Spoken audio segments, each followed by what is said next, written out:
सधैँ नम्र र सरल तरिकाले पत्रकारको प्रश्नको सामना गर्ने नेकपा माओवादी केन्द्रका अध्यक्ष पुष्पकमल दाहाल प्रचण्ड शनिबार पत्रकारसँग चिडिए। तपाईलाई कांग्रेस एमाले थाङ्नामा सुताएको कि आफै सुत्नु भएको हो भन्दै प्रश्न गरेपछि तातिएका उनी एकपछि अर्को कडा प्रश्नले घेरिएका थिए। सुतेको होइन, त्यो तपाईहरुको बुझाइ सुत्या हो, केही सुत्या छैन। विगतमा पनि यसरी नै सहमति गर्ने गरिएको छ।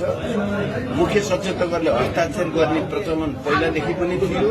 हुन पनि भिजिट भिसा प्रकरणमा गृहमन्त्रीको राजीनामा मागेका उनी सत्तारूढसँगै मिलेपछि प्रश्नको घेरामा छन्, जसलाई लिएर पार्टी भित्रै र बाहिर समेत घेरिएपछि उनी यसै आक्रोशित छन् भने त्यसैमा शनिबार विराटनगरमा पत्रकारले प्रश्नको वर्षा नै गरे, जसले अवस्था कस्तोसम्म बन्यो भने अन्य नेता तथा कार्यकर्ताले अब प्रश्नोत्तर सक्यो भनेर प्रचण्डलाई जोगाउनु पर्यो।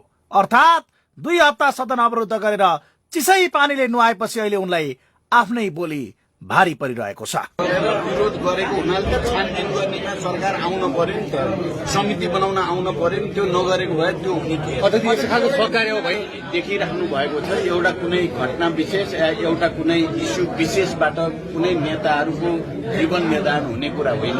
अहिले 2 बुँदे सहमतिको विषयलाई लिएर प्रचण्डलाई स्वयं माओवादीका नेता तथा कार्यकर्ताले पनि प्रश्न गरेका छन्। यसैको उदाहरण माओवादी नेता लेखनाथले फेसबुकमा लेखेका छन्। खास के विषय छ र हस्ताक्षर गरेको